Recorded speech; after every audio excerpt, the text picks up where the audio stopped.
പ്രധാനമന്ത്രി നരേന്ദ്രമോദി തൃശൂരിലെത്തും. ഞായറാഴ്ച എൻഡിഎ സ്ഥാനാർത്ഥി പത്മജ വേണുഗോപാലിനൊപ്പം റോഡ് ഷോയിൽ പങ്കെടുക്കും. വിവരങ്ങളുമായി ഗൗതം അനന്തനാരായണൻ ഒപ്പം ചേരുന്നു. ഗൗതം, പ്രധാനമന്ത്രി ഒന്നല്ല ഒന്നിലേറെ വട്ടം, ചിലപ്പോൾ രണ്ടിൽ കൂടുതൽ തവണ ഇത്തവണ കേരളത്തിലെത്തും എന്ന് നേരത്തെ തന്നെ പറഞ്ഞിരുന്നു. ഇപ്പോൾ ആദ്യം എത്തുന്നത് തൃശ്ശൂരാണ്. അവിടെ നിന്നാണല്ലോ ഒരു MP BJPക്ക് NDAക്ക് ഉണ്ടായത്. സ്വാഭാവികമായും വിജയം അനിവാര്യമാണ്. അതുറപ്പാക്കാൻ പ്രധാനമന്ത്രി വരുന്നു. കൃഷ്ണരാജ്, അത് തന്നെയാണ്. അതായത് തൃശ്ശൂർ എന്നത് BJPയെ സംബന്ധിച്ചിടത്തോളം വലിയ പ്രാധാന്യം നൽകുന്ന ഒരു പ്രദേശമായി ഇതിനകം തന്നെ മാറിക്കഴിഞ്ഞിരിക്കുന്നു. നേരത്തെ കൃഷ്ണരാജ് സൂചിപ്പിച്ചതുപോലെ 2024 ലോക്സഭാ തെരഞ്ഞെടുപ്പിൽ സുരേഷ് ഗോപിയിലൂടെയാണ് BJP ആദ്യമായി കേരളത്തിൽ ലോക്സഭയിലേക്ക് അക്കൗണ്ട് തുറക്കുന്നത്. അതിനു മുൻപ് 2004 NDAയുടെ ഭാഗമായി PC തോമസ് മൂവാറ്റുപുഴയിൽ ജയിച്ചിട്ടുണ്ട് എന്നതൊഴിച്ചു കഴിഞ്ഞാൽ അത് താമര ചിഹ്നത്തിലായിരുന്നില്ല.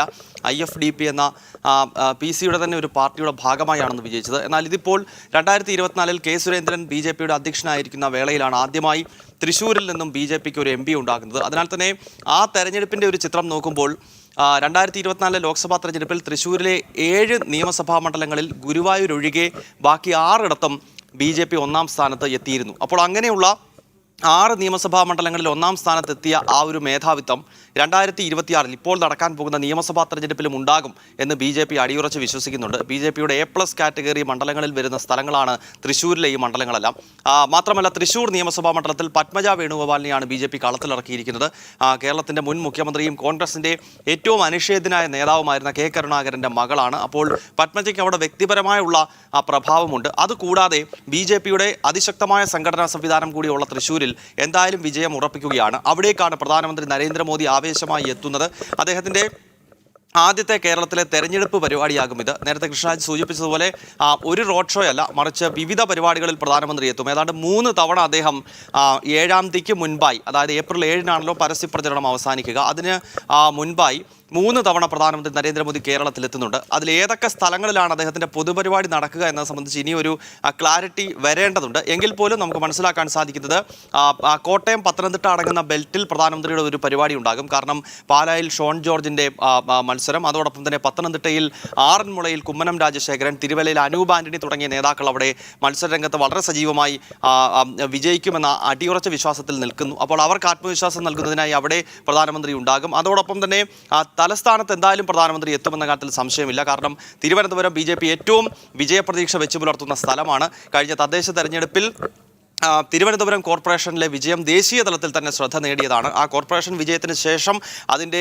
ആഘോഷങ്ങളിൽ പങ്കെടുക്കാൻ പ്രധാനമന്ത്രി നരേന്ദ്രമോദി തന്നെ നേരിട്ട് എത്തിയ ചരിത്രം നമ്മൾ കണ്ടതാണ്. അപ്പോൾ സ്വാഭാവികമായും തലസ്ഥാനത്ത് BJP തെരഞ്ഞെടുപ്പ് പരിപാടികളിൽ പ്രധാനമന്ത്രി എത്തും. ഇവിടെ റോഡ് ഷോ ഉൾപ്പെടെ ഉണ്ടാകും. അതുകൂടാതെയാണ് തൃശ്ശൂരിലേതും അതോടൊപ്പം തന്നെ നേരത്തെ ഞാൻ സൂചിപ്പിച്ച ഈ പത്തനംതിട്ട കോട്ടയം അടങ്ങുന്ന സ്ഥലത്ത് ഒരുപക്ഷെ ഏതെങ്കിലും ഒരു സ്ഥലത്തെത്തി ഈ മുഴുവൻ NDA സ്ഥാനാർത്ഥികൾക്കും ഒരു ആവേശമായി പ്രധാനമന്ത്രി അവിടെ ഒരു പരിപാടിയിൽ പങ്കെടുക്കും. അങ്ങനെ 3 പൊതുപരിപാടികൾക്കായി 3 തവണയായി പ്രധാനമന്ത്രി കേരളത്തിലേക്ക് എത്തുമെന്ന കാര്യത്തിൽ സംശയമില്ല. അതിൽ ആദ്യത്തേതാണ് തൃശ്ശവിപേരൂരിൽ നടക്കാൻ പോകുന്ന ഈ റോഡ് ഷോ. ഞായറാഴ്ചയാണ് പ്രധാനമന്ത്രി എത്തുന്നത്.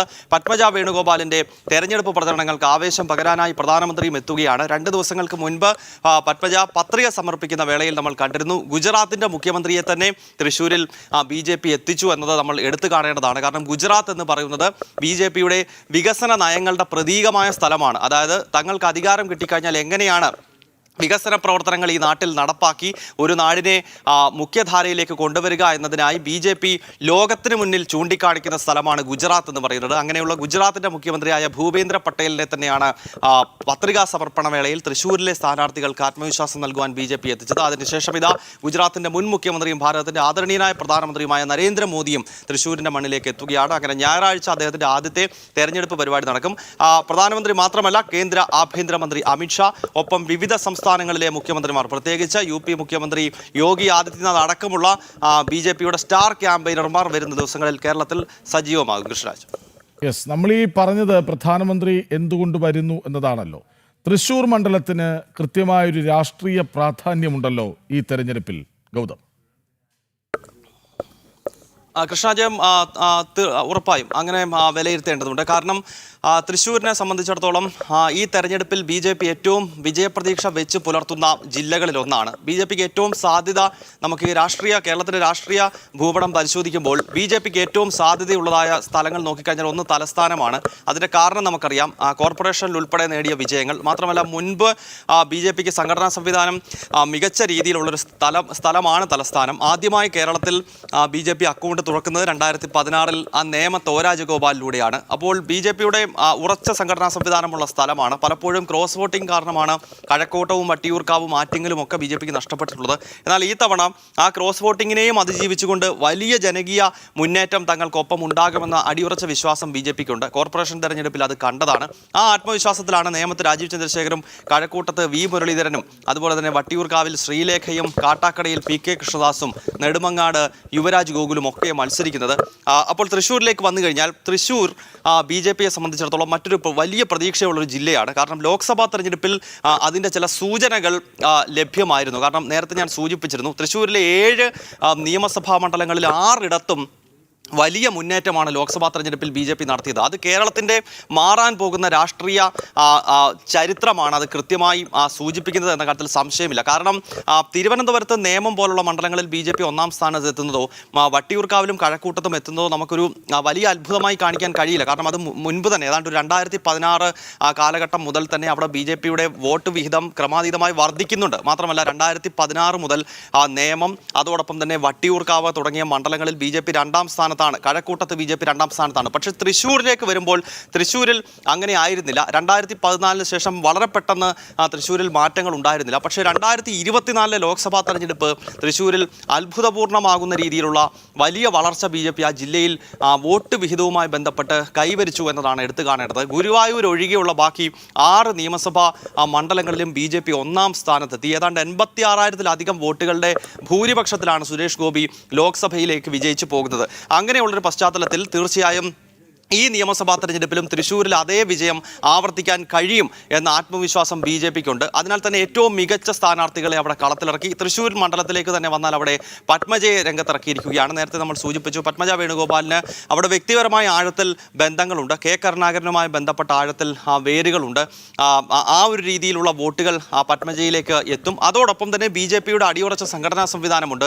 തൃശ്ശൂർ കഴിഞ്ഞ കുറേ നാളുകളായി BJP വളരെ അച്ചടക്കത്തോടുകൂടി എണ്ണയൊഴിച്ച യന്ത്രം പോലെയുള്ള സംഘടനാ പ്രവർത്തനം നടത്തുന്ന സ്ഥലമാണ്. അപ്പോൾ ഈ 2-3 ഫാക്ടറുകൾ ഒരുമിച്ച് വരുമ്പോൾ തിരുവനന്തപുരം കൂടാതെ BJP വലിയ മുന്നേറ്റം നടത്തുമെന്ന് അടിയുറച്ച് വിശ്വസിക്കുന്ന ഒരു ജില്ലയായി തൃശ്ശൂർ മാറുന്നു. അത് തൃശ്ശൂരിലെ നിയമസഭാ സീറ്റ് മാത്രമല്ല, തൃശ്ശൂരിന് തൊട്ടടുത്ത് കിടക്കുന്ന നാട്ടിക പോലെയുള്ള മണ്ഡലങ്ങൾ, അവിടെ സിറ്റിംഗ് MLA CPIയുടെ സിറ്റിംഗ് MLA CC മുകുന്ദൻ തന്നെ അവിടെ BJP സ്ഥാനാർത്ഥിയെ മത്സരിക്കുകയാണ്. CC മുകുന്ദൻ ആഴത്തിൽ മണ്ഡലത്തിൽ വേരുകളുള്ള വ്യക്തിയാണ്. മാത്രമല്ല മുകുന്ദൻ അവിടെ കമ്മ്യൂണിസ്റ്റ് പ്രസ്ഥാനങ്ങളെ കെട്ടിപ്പൊക്കുന്നതിൽ നിർണായകമായ പങ്ക് വഹിച്ച വ്യക്തിയും ഒടുവിലെ ആശയം വലിച്ചെറിഞ്ഞുകൊണ്ട് ദേശീയതയുടെ പാതയിലേക്ക് എത്തുകയുമാണ്. അങ്ങനെ വളരെ മികച്ച സ്ഥാനാർത്ഥികളെ കൃത്യമായി അടയാളപ്പെടുത്തിക്കൊണ്ടാണ് തൃശ്ശൂരിൻ്റെ മണ്ണിൽ BJP അവിടെ NDA അവിടെ സ്ഥാനാർത്ഥികളെ നിർത്തിയിരിക്കുന്നത്. അതിനാൽ തന്നെ വലിയ വിജയപ്രതീക്ഷ BJPയും NDAയും പ്രതീക്ഷിക്കുന്ന തൃശ്ശൂരിൽ തന്നെ BJP അതിൻ്റെ പ്രധാനമന്ത്രി നരേന്ദ്രമോദിയെ എത്തിച്ചുകൊണ്ടുള്ള റോഡ് ഷോ ആരംഭിക്കുന്നു. മാത്രമല്ല BJPയുടെ കേരളത്തിലെ ഈ നിയമസഭാ തെരഞ്ഞെടുപ്പിലെ പ്രചരണ പരിപാടികളുടെ ഔദ്യോഗികമായ തുടക്കവും തൃശ്ശൂരിൽ തന്നെ ആയിരുന്നു എന്ന കാര്യം നമ്മൾ ഓർക്കേണ്ടതുണ്ട്. കാരണം ഫെബ്രുവരിയിലെ ആദ്യത്തെ ആഴ്ചയിലാണ് BJPയുടെ ദേശീയ അധ്യക്ഷൻ നിതിൻ നബീൻ ആദ്യമായി അദ്ദേഹം അധ്യക്ഷ സ്ഥാനം ഏറ്റെടുത്ത ശേഷം കേരളത്തിലേക്ക് വരുന്നത് ഫെബ്രുവരിയിലായിരുന്നു. അന്ന് നമുക്കറിയാം, അദ്ദേഹം കാലടിയിൽ ശ്രീ ശങ്കരാചാര്യരുടെ ജന്മം കൊണ്ട് പവിത്രമായ ആ കാലടി സന്ദർശിച്ച ശേഷം അദ്ദേഹം നേരെ തൃശ്ശൂരിലെത്തി ചുവരെഴുതിക്കൊണ്ടാണ് BJPയുടെ കേരളത്തിലെ പ്രചരണ പരിപാടികൾക്ക് ഔദ്യോഗികമായി തുടക്കം കുറിച്ചത്. അപ്പോൾ ദേശീയ നേതൃത്വം എത്രത്തോളം വലിയ പ്രാധാന്യമാണ് തൃശ്ശൂർ പേരൂരിന് ഈ തെരഞ്ഞെടുപ്പിൽ നൽകുന്നത് എന്ന കാര്യത്തിൽ സംശയമില്ല. ദേശീയ അധ്യക്ഷൻ ചുവരെഴുത്ത് തുടങ്ങിയ ആ പ്രചരണ പരിപാടികൾ തുടങ്ങി വെച്ച അതേ സ്ഥലത്താണ് ആവേശമായി ഞായറാഴ്ച പ്രധാനമന്ത്രി എത്തുന്നത്. നിതിൻ നബീൻ ചുവരെഴുതി തുടങ്ങി തൃശ്ശൂരിൽ അതേയിടത്തേക്ക് പ്രധാനമന്ത്രി വരികയാണ്. ഞായറാഴ്ച തൃശ്ശൂരിൽ റോഡ് ഷോ നടക്കും. വിവരങ്ങൾ നൽകുകയായിരുന്നു ഗൗതം അനന്തനാരായണൻ.